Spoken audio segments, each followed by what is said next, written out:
Welcome back to the show. I'm your co-host, Haley Shanley, for the GPSV podcast. Today, I'm super excited to have a guy with over 100 career wins, 3 of which came from GPSV. This also happens to be his favorite event of the year. So I'm excited to pick his brain about a number of topics, including what's going on today with the race team and more. Check out this interview with Dustin Wahl. How has the season been going for you guys so far this year, 2022?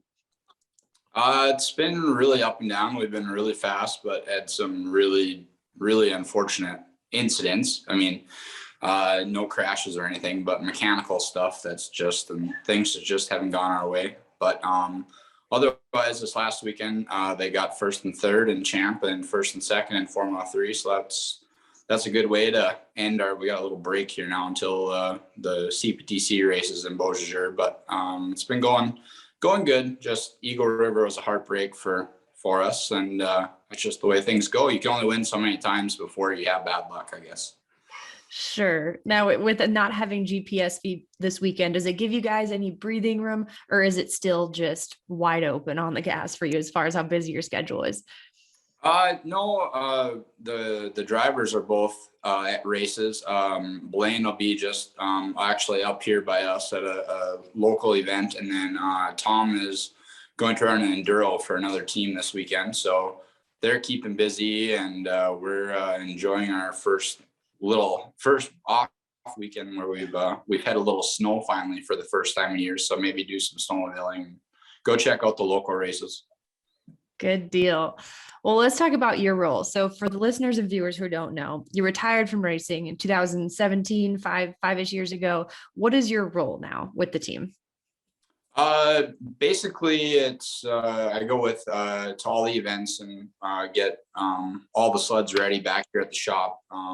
Blaine's sled comes back with us pretty much every week in Dermont, and then everybody else here at the shop takes care of getting that ready. And then, me and my father Dave go with bring Tom's equipment with, so we got to get all that stuff ready, and then just alongside with getting all the other people's parts, ordering during the day out the door as well. So everybody around here's kind of got a part in keeping everything rolling.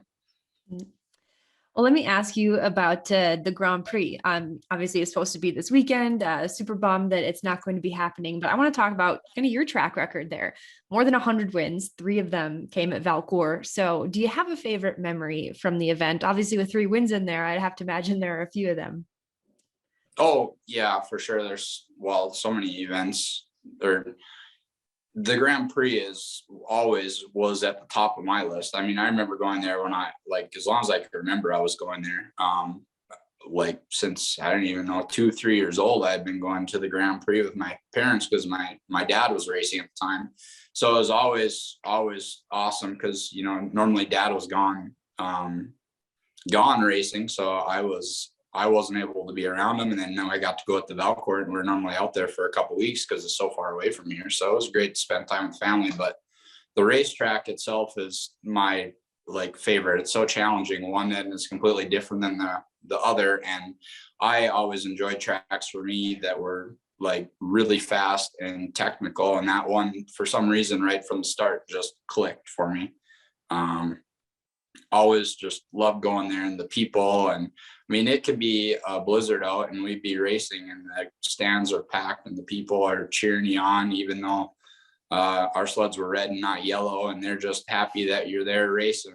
It was just the whole atmosphere of the event was awesome. I remember the last time I won there, it was the 30th edition, and I believe we got the lead right away and kind of led the whole thing. So as far as the race standpoint, it was probably kind of boring, but I remember the big Jumbotron they had in turn 2, and I was actually watching myself coming down the straightaway, seeing how close the guy behind me was. So you're going 100, 102, and everything was clicking so good. It was just natural to be watching the TV screen. I remember that because normally you can't do that, but that one was pretty special, being the 30th, and just the way things went there. It was just a lot of fun. So it's an interesting topic you bring up, the Jumbotron, because that's something that you see a lot of motorsports fans discussing in the month of January with the Chili Bowl. So obviously Mhm. the Jumbotron, it worked to your advantage. But now being on the other side, not racing anymore, do you think that Jumbotrons and being visible from the racetrack, are they a good thing? Should they stick around, or what's your stance on it? Um, I guess it was an advantage to see where the guys behind me were running.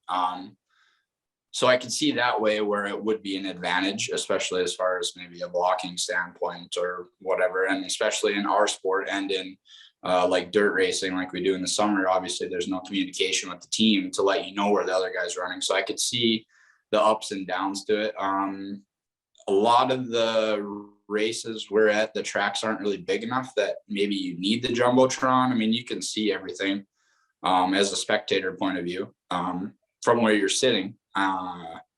But at the same time, when there's a big wreck or something and the camera guy catches it, if you don't have that Jumbotron to replay that for everybody there who probably missed the wreck, that would be the only advantage I would say to having the Jumbotron at the races. Maybe if they just switched to lap times and a leaderboard, so like everybody knew what they were doing instead of actually having the race on during the race, but still able to play replays would maybe be a better move, I guess. But I've always been curious how it works from the racer's take on it. From obviously being on track and seeing it, so that's interesting. Let's go back to your third win in Velocore 2012, the big 30th edition. Can you take me back to your competitors that day? Who was maybe your toughest competitor at the time? I was actually pretty fortunate. It was such a tough group of guys. Like, I mean, there was probably on any given day at least probably 8 guys that could win, on the starting on the front row, So I mean, it was very intense racing. Everybody was really into it, and we were racing probably 12, 13 events, like pretty much all winter long.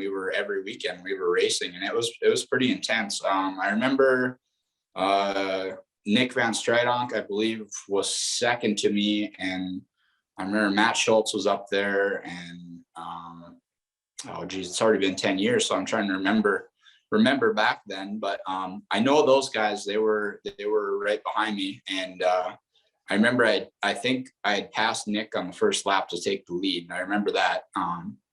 And it was kind of that there was a group of guys there. We were all kind of coming at the same time for the most part. So we were pretty much our whole careers were racing against each other every weekend. But it was a good time, and they were really clean racers and really high intense, and it made things a lot of fun.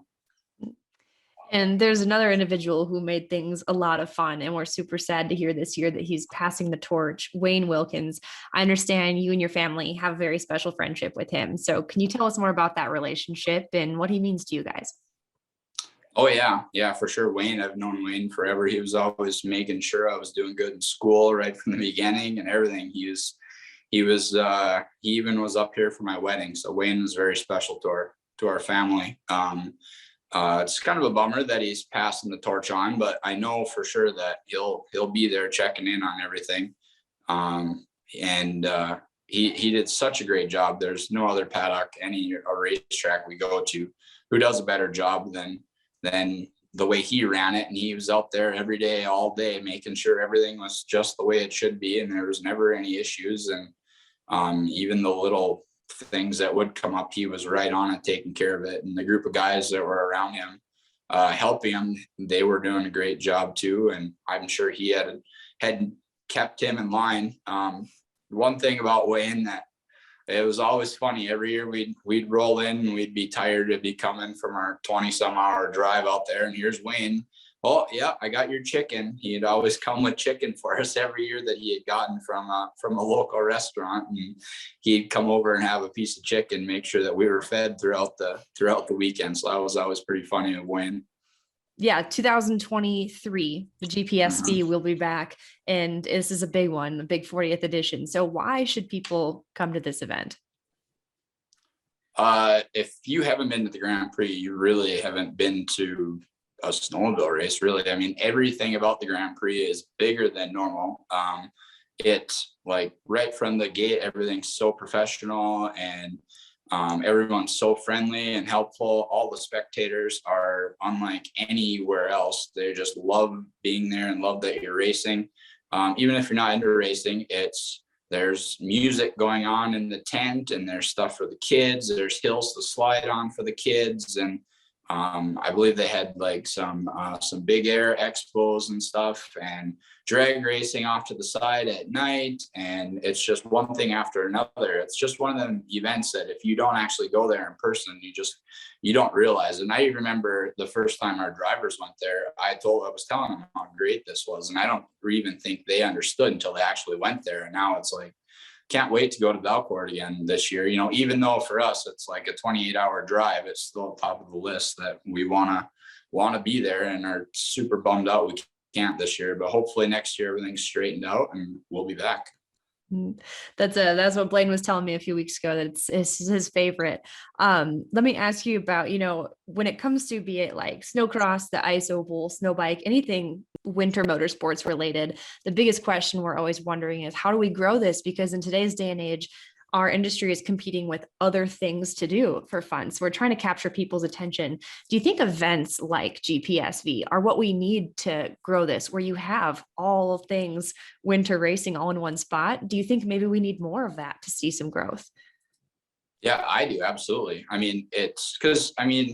It's one of them deals where if you didn't grow up doing it, you'd say, oh, there's races going on. Well, oh, there maybe is something else going on in town or something. Well, let's just go do that, because that's what we always do and we're comfortable with. Well, if it's like a music event or something is at the track, and then all of a sudden you hear the noise out on the track, and then you go check that out, and all of a sudden you're like what you see on TV it's not the same as being there in person.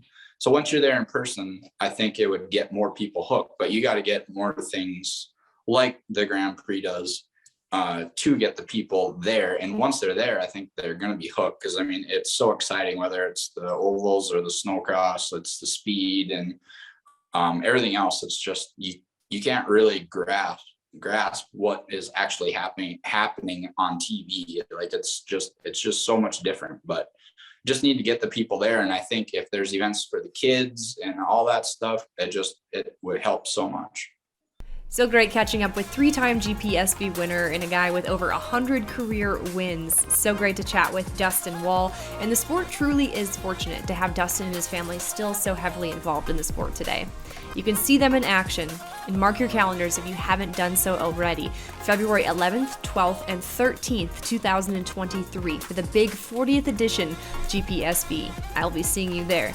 Cannot wait for it. And if you haven't already, be sure to head over to our YouTube channel. You can see all of our episodes, and you can also download them wherever it is you get your podcasts. I'm Haley Shanley. Thank you so much for listening to the GPSV podcast.